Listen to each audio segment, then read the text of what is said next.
말씀입니다. 자리에 앉으시겠습니다. 여러분, 영화나 또 사진에 보면 예수님의 얼굴을 그리고 이렇게 영화의 주인공으로 등장하는 영화 배우들이 있습니다. 그 배우들을 보면 공통점이 있는데 잘생겼습니다. 예수님이 아주 멋지게 생겨서 성경적인 관점에서 봤을 때 그 영화를 만드신 분이 기도하시고 만들었다면 캐스팅할 때 좀 못생긴 배우를 했어야지 맞습니다. 이사야도 그 흠모할 만할 것이 하나도 없는 모습으로 인간으로 오셨다고 하셨습니다. 물론 그것이 십자가에 당하시는, 또 고난 당하시는 그 종의 모습이기도 하지만 예수님은 그렇게 겸손하게 오셨다는 것이죠. 제가 오늘 왜 예수님의 얼굴에 대해서 이야기하냐 하면, 예수님의 얼굴은 사실은 이 땅에 존재하는 모든 그리스도인의 얼굴을 담아내는 얼굴입니다. 그래서 이런 질문도 있습니다. 예수님이 과연 흑인이었을까? 백인이었을까? 아니면 황색인이었을까? 아주 그냥 유전적으로만 본다면 그때 당시에 아시아에 있었기 때문에 백인 아닐 겁니다. 그리고 이 팔레스타인 지역에 아니면 저희랑 가장 비슷하게 생기셨을 거예요. 좀 털이 좀 많으시고 그런 모습이었을 텐데, 근데 예수님의 얼굴을 왜 우리는 백인으로 이렇게 많이 그려 있냐면, 교회의 역사의 전통이 유럽에서 또 이 백인들 위주로 오랫동안 내려왔기 때문에 그렇습니다. 그런데 제가 아주 감동적인 예수님의 사진을 많이 보는데 아프리카에 있는 교회에서는 예수님이 흑인이에요. 왜냐하면 내 모습을 담고 있는 그분이시니까. 아마 저기 파푸아 뉴기니아에 그냥 정말 한 줄만 걸치고 사는 그런 원주민에게는 예수님도 그런 모습으로 오신 예수님이 상상되어야지 예수님을 예수님으로 알게 될 것입니다. 무슨 말씀이냐면 예수님은 우리랑 가장 닮은 인간의 모습으로 오셨다는 것입니다. 제가 오늘 이 말씀 드리는 것은 이런 것이 중요하지 않습니다. 예수님의 외모가 중요한 것이 아니라 사실은 예수님의 성품을 우리가 얼마나 닮아가고 있는가. 예수님은 우리 인간과 너무나 비슷한, 우리가 조금 색깔도 다르고 이렇게 흩어진 사람들이 다른 땅에서 다른 모습으로 다른 문화로 살지만, 예수님은 우리가 누구나 다 우리랑 똑같은 분이시구나 라고 여길 수 있는 존재로 이 땅에 오셨습니다. 이제 우리에게 사명이 있다면 성도로서 우리가 얼만큼 그리스도인을 닮아갈 수 있느냐가 우리의 과제일 것입니다. 오늘 본문은 사도행전의 교회 역사 가운데서 아주 짤막하게 한 11절에 해당하는 내용이지만 안디옥 교회를 소개하는 내용입니다. 너무나 중요합니다. 왜냐하면 지금까지 교회로서 존재하는 그 교회는 예루살렘 교회밖에 없었어요. 그런데 새롭게 이 안디옥 교회가 어떻게 시작이 되어졌는가, 어떻게 형성되어졌는가, 어떻게 그곳에서 더 중요한 의미, 오늘 제목이죠. 비로소 그리스도인이라고 불려졌기 때문에 그렇습니다. 여러분, 그리스도인이라고 그때야 사람들이 그 교회 성도들을 부르기 시작했다는 사실입니다. 놀라운 일입니다. 그전에도 제자들이 있었습니다. 여러분, 여기서 비로소라고 표현되어져 있는데, 비로소는 어떤 의미냐 하면 뭔가 좀 기다려서 어떤 일이 이루어질 때 쓰는 표현이잖아요. 이 표현을 우리 한국어로 성경을 번역하신 분들이 너무나 기가 막히게 하신 것 같아요. 그냥 영어로는 최초의 at first 이거예요. 최초의 그리스도인이라고 불려졌더라. 이게 무슨 말이냐 하면 내가 그리스도인이라고 말한 적은 있어요, 이전에도. 근데 그 사람들을 보고 그리스도인이라고 평가하고, 이 사람들이 정말 그리스도인이야, 이 사람들은 정말 예수님을 닮았어 라고 최초로, 그제서야 마침내 비로소 그리스도인으로 불려졌다는 사실입니다. 이 놀라운 영광을 예루살렘 교회가 얻은 것이 아니라 안디옥 교회가 얻습니다. 그래서 여러분, 우리가 그럼 이 안디옥 교회가 생겨지기 전에, 그전에는 무슨 일이 있었고, 그전에 그리스도인들과 그전에 있던 교회는 도대체 어떤 모습이었는가 한번 헤아려 보십시오. 지금 수요 예배 때는 우리가 사도행전을 계속 이렇게 강의해 나가고 있잖아요. 지금 오늘 사도행전 11장이에요. 사도행전 11장 이전에 교회가 시작될 때 어떤 일이 있어서 시작이 되었죠? 교회가 어떻게 시작이 되었죠? 성령님이 임하시면서 오순절 성령 강림하셨습니다. 마가 다락방에, 그죠?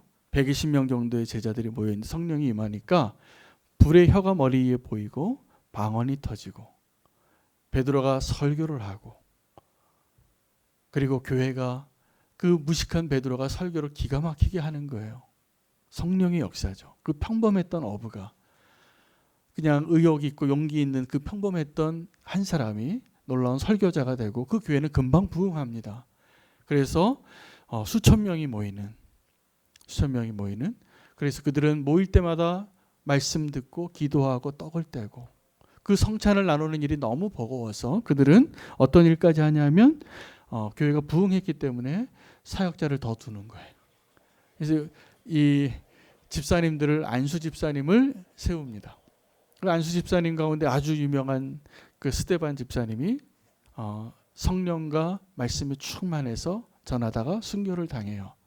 순교를 당하고 흩어지게 됩니다. 교회 핍박이 임한 거죠. 핍박이 임하고 사람들이 흩어져서 그때 빌립 집사님이 사마리아로 가서 복음을 전해서 복음을 이 그 큰 성이 사마리아 성이 예루살렘이 버금가는 성입니다. 이 사마리아 성이 다 기뻐하더라. 그런 일이 있었어요. 그리고 나서 베드로 이야기가 나오는 거예요. 베드로가 변화되어지는 내용, 고넬료와의 만남. 그게 지난 주까지의 내용이었는데 이 베드로가 변화되어진 내용으로 이야기가 일단락되면서 거의 동시기에 같은 시기에 여러 군데서 일어난 일 가운데 한 이야기를 이야기의 맥을 따라서 설명하고 있는데 안디옥 교회 이야기입니다. 여러분 그 안디옥 교회가 어떻게 시작이 되냐면 예루살렘 교회의 위기에서부터 시작이 되었더라 합니다. 오늘 본문을 다시 한번 볼까요? 19절 말씀 한번 같이 읽겠습니다. 19절 말씀입니다. 시작. 그때에 스데반의 일로 일어난 환란으로 말미암아 흩어진 자들이 베니게와 구브로와 안디옥까지 이르러 유대인에게만 말씀을 전하는데 여러분 지금 이 성경에서 가장 모델이 될 만한 교회로 안디옥 교회를 소개하고 있는 건데 그 안디옥 교회를 소개할 때 그 하나님이 새로운 일을 행하셔서 이 선교적인 교회 그리고 이 미래의 모델이 될 만한 이 교회 안디옥 교회를 시작하는데 그 시작이 뭐였냐면 예루살렘 교회의 위기였다는 것입니다. 여러분 지금 이 코로나 때에 가장 타격을 많이 받은 영역이 있다면 대상이 있다면 교회입니다. 제가 보니까요. 지금 교회가 이 코로나 때문에 가장 큰 타격을 받고 있어요. 기업도 타격을 받고 가정도 타격도 받고 학교도 타격을 받지만 교회가 가장 타격을 많이 받고 사실은 감염자도 가장 많이 나온다고 이야기하고 있고 사실은 아닙니다. 그런데 그렇게 우리가 교회에서 주목이 되면서 교회가 모이는 것 자체가 어려워지고 아직도 어떤 학교나 직장에서는 교회 갔다 오면 출근하지 말라 그러거나 어떤 학원에 오지 말라 이런 이야기를 하신대요. 어려운 때라는 거죠. 선교는 어떻습니까? 선교는 더 어렵습니다. 여러분 모이는 것도 어려운데 지금 비행기 타고 선교지로 가려면 지금 어떤 시대냐면 지금 단기 선교가 가장 많이 있어야 될 시기예요. 지금 7, 8월이. 그런데 단기 선교 제로입니다. 단기 선교 제로입니다. 지금 이 선교가 지금 여름에 활발하게 1년에 10만 명 나가던 선교가 지금 중단된 거예요. 여러분 지금 위기 아니겠습니까? 지금 선교가 중단됐다는 얘기잖아요. 자 그러면 교회가 이렇게 어려워지고 선교가 중단되니까 교회 역사가 코로나 때문에 끝날까요? 여러분 그렇게 생각하십니까? 아마 그렇게 생각하시는 분 한 분도 안 계실 거라고 저는 믿습니다. 왜냐하면 코로나가 오고 어떤 외부적인 환경과 여건이 아무리 바뀌어도 하나님의 나라가 계속 확장될 것을 우리는 믿잖아요. 믿으시죠? 하나님은 그 중단하지 않으실 것을 믿으십니까? 네, 저는 그렇게 믿습니다. 분명히 지금 이 코로나가 위기가 오지만 사실은 하나님께서 이제 한번 두고 보십시오. 새 일을 행하실 것입니다. 새 일을 행할 겁니다. 지금 이렇게 막혀 있고 교회나 선교가 교회가 마땅히 해야 할 일들이 지금 중단되어지고 있는 이 시기에 우리는 그러면 두 손 놓고 맥없이 주저앉아서 하늘을 쳐다봐야 되느냐? 그렇지 않습니다. 아마 앞으로는 교회도 그냥 우리가 지금까지 생각하기에 교회가 교회답지 않은 모습이 있었거든요. 많이 정리될 겁니다. 정말 교회다운 모습으로 변화될 거라고 저는 확신합니다. 선교도 이게 선교인가? 아니면 이분이 선교사가 맞나? 이런 일들을 선교라고 말해야 되는가? 라는 일들까지도 다 선교라고 얘기했는데 앞으로는 이게 허용이 안 될 거예요. 정말로 아주 필수적으로 잘 준비되어져서 꼭 필요한 사람만 선교할 거예요. 원래 그랬어요. 선교는 아주 특별하게 준비되어지고 헌신되어지고 그 중에서 하나님 택하신 분들이 소명을 가지고 목숨 걸고 나가던 게 선교였어요.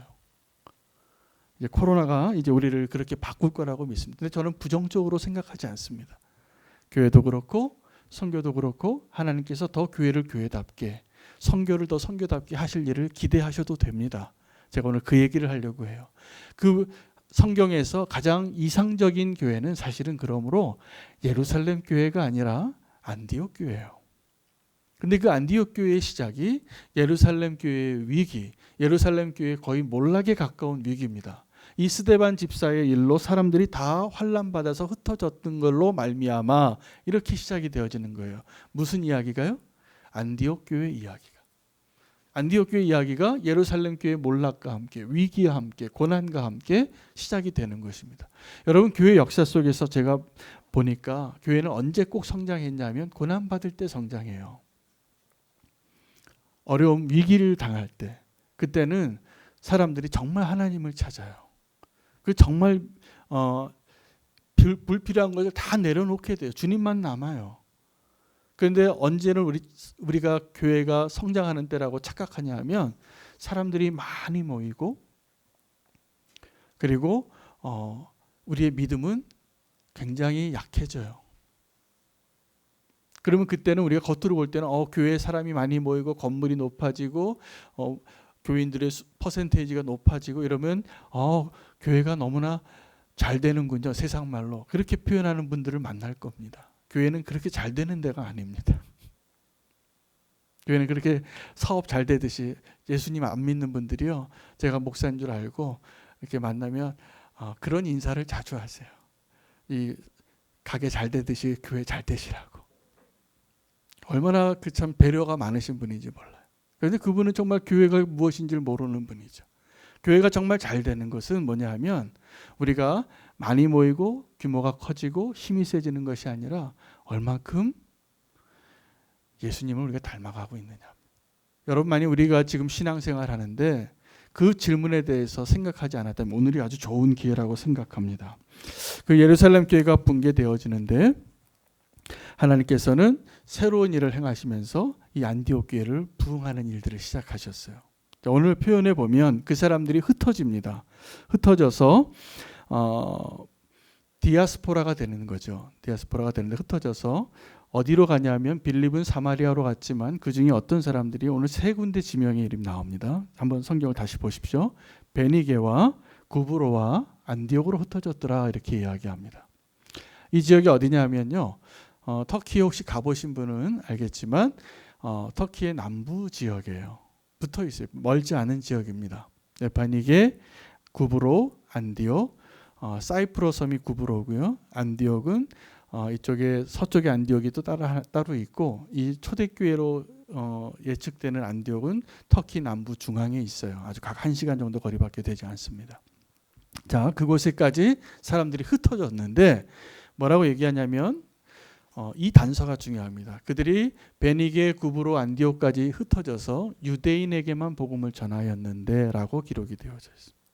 자, 여기까지는 그냥 빌립이 사마리아까지 가서 복음을 전한 거랑 똑같은 스토리예요. 근데 안디옥 교회가 무엇이 다를까? 첫 번째 다른 점이 여기서 등장하는데 그 안디옥에 어디에서 온 사람들이 있었냐 하면 그게 흘러가면서 왔던 거죠. 베니게, 구브로, 안디옥으로 왔는데 베니게와 구브로에서 복음을 전한 사람들이 있었어요.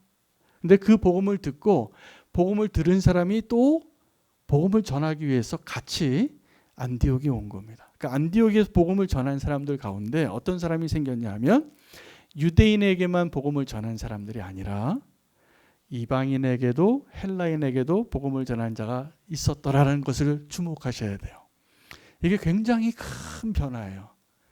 자, 지리적으로는 이동이 되어서 예루살렘을 떠나서 베니게, 구브로, 안디옥까지 이것이 하나님이 말씀하신 예수님께 승천하시면서 성령이 너에게 임하시면 너희가 권능을 받고 예루살렘과 온 유대와 사마리아와 땅끝까지 이르러 내 증인이 되리라라는 이 예언이 성취되어지는 과정이거든요. 지금. 그런데 뭐가 차이냐면 지리적으로는 그렇게 예루살렘과 유대와 사마리아까지 가서 땅끝까지 갔는데 여전히 유대인에게만 복음을 전했었어요. 그런데 이제 누구에게 전하기 시작했냐 하면 헬라인에게도 복음을 전하기 시작한 게 처음 언급돼요. 그 전에 이 일이 있기 전에 누구 얘기를 했습니까?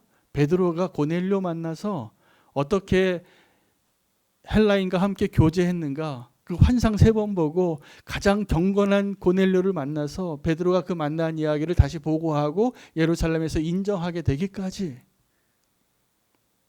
그 전에 그 일이 없었던 거예요.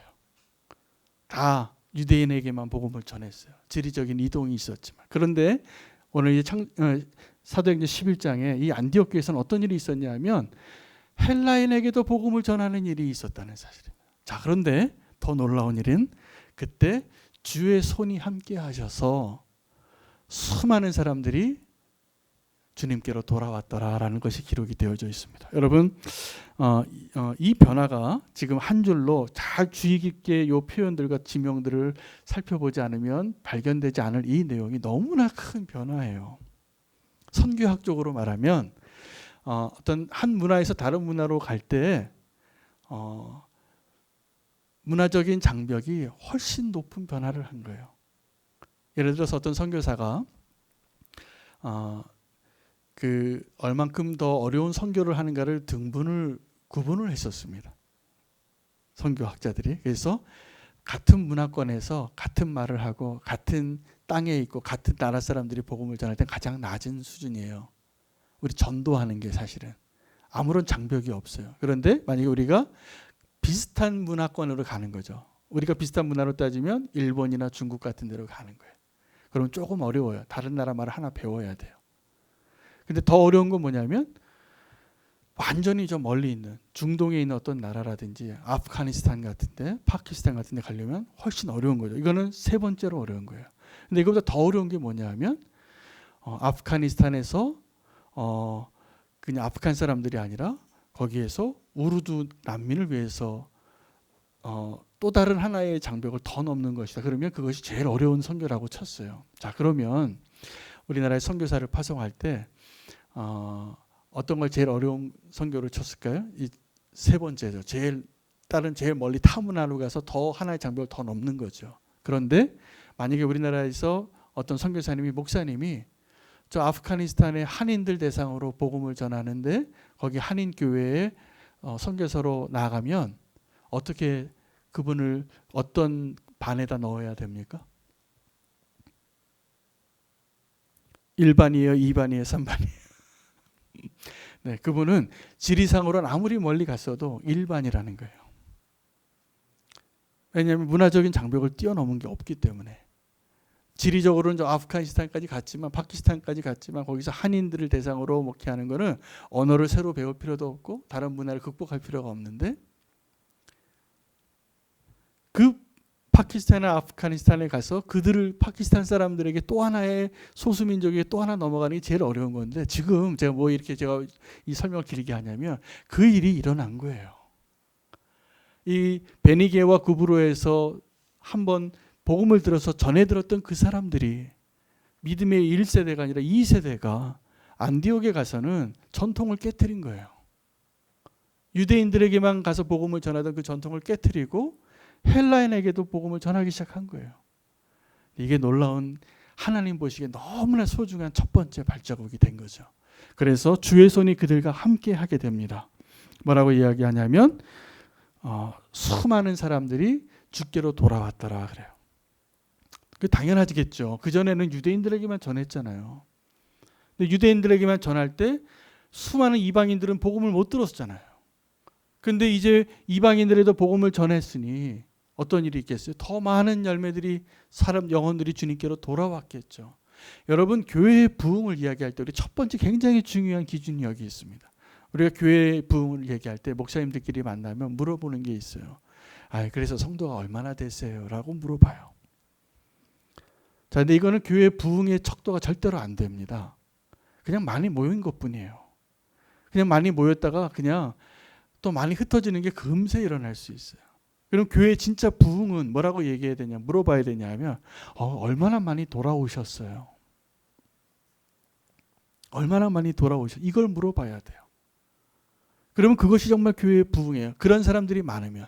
여러분, 안타깝게도 지금 우리 교회에도 저는 이렇게 짧은 시간에 이렇게 훌륭한 성도님들이 함께 모여서 공동체를 이룬 것은 놀라운 성령의 역사이거나 아니면 수평이동한 거예요. 우리가. 저는 우리 교회 성도님들 너무 존경스러울 정도로 귀한 분들이세요. 제가 정말 너무 행복한 목회를 하고 있고 앞으로 주님께서 우리 교회 공동체 살 일이 너무나 많은데, 사실 저와 여러분이 지금 어떻게 이 자리에 있냐면 유대인들에게만 복음을 전한 결과예요. 우리 교회가 정말 부흥한 교회, 안디옥 교회가 되려면 이 차이가 분명해야 돼요. 이 자리에 내가 처음 예수님 믿어서 와 있는 자리, 지금 아주 생짜배기로, 그래서 막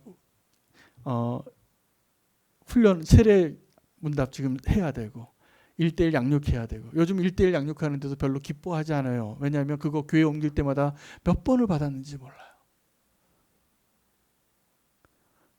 자, 그런데 우리가 정말 1:1 양육을 언제 하는 거냐면 처음 예수님 믿는 사람이 교회 생활을 어떻게 할 줄 모르니까 그때 하는 거거든요. 우리 같이 기도하기를 원합니다. 우리는 교회에 이 안디옥 교회 같은 그 변화가 첫 번째 필요해요. 그래야지 우리가 정말 부흥하는 교회가 맞습니다. 아멘 해주세요. 우리가 전도해야 되는데 이전에 다니던 교회에 김 집사님 그 교회보다 우리 교회가 더 좋아요 이렇게 데려오실 게 아니라 정말 안 믿는 사람 데려오세요. 우리 안에 그 증거가 분명하면 이 자리는, 그래서 그 생전 처음 예수님 믿는 분들하고 신앙생활 하려면 얼마나 피곤하겠어요. 얼마나 다른데. 그런데 그것이 하나님 가장 기뻐하는 일입니다. 자, 이 안디옥 교회의 부흥은 이 아주 본질적으로 다른 부흥이에요. 성령이 임하셨는데, 자, 하나님의 손이 임하셔서 부흥이 일어났는데 그 원인이 유대인에게만 전했기 때문이 아니라 헬라인에게도 전했기 때문에 일어난 하나님의 손의 부흥이에요. 자, 그런데 여기에 이 소문이 어디까지 들렸냐 하면 예루살렘까지 소문이 들렸습니다. 그래서 예루살렘에 있는 마더처치죠. 초대교회. 그 마더처치인 모든 교회는 이제 예루살렘 교회밖에 없었어요. 이 전까지는. 근데 그 예루살렘 교회에서 이런 놀라운 부흥이, 주님께로 돌아오는 사람이 많다라는 소문이 안디옥에서 있었다는 소식을 듣고 한 사람을 파견합니다. 이 사람을 주목해야 돼요. 그 사람 이름이 누구라고요? 바나바예요. 자, 바나바가 이전에도 잠깐 등장했습니다. 교회 역사 속에. 언제 했냐면 자기 땅 팔았어요. 자기 땅 팔아서 사도들의 발 앞에 두고 갔느니라. 그리고 자기가 뭐 생생낸 게 하나도 안 나와요. 도리어 이 바나바 흉내냈던 아나니아와 삽비라가 죽어요. 자기도 그 바나바처럼 좀 성숙한 성도로서 성숙한 장로님 같이 좀 존경받고 싶어가지고 자기 재산 팔아서 가져왔는데 그거 숨겨놨다가 성령님을 속이는 그 죄로 죽임을 당합니다. 근데 바나바는 그렇게 존경받는 장로님 같은 분이었어요. 정말 바나바예요. 이 바나바를 안디옥에 파송을 한 거죠. 안디옥에 와서 보니까 다른 사람이 왔다면 여기 부흥이 오긴 왔는데 여기 사도들이 가리킨 전통이 없네요. 여기 세례를 누가 줬나요? 아니 성찬을 좀 제대로 하고 이런 거 안 되네요. 여기 교회 안 돼요. 이것부터 하세요. 할례부터 받으세요. 이렇게 얘기했을 거예요. 그런데 바나바는 여기에서 성령의 역사를 보고 하나님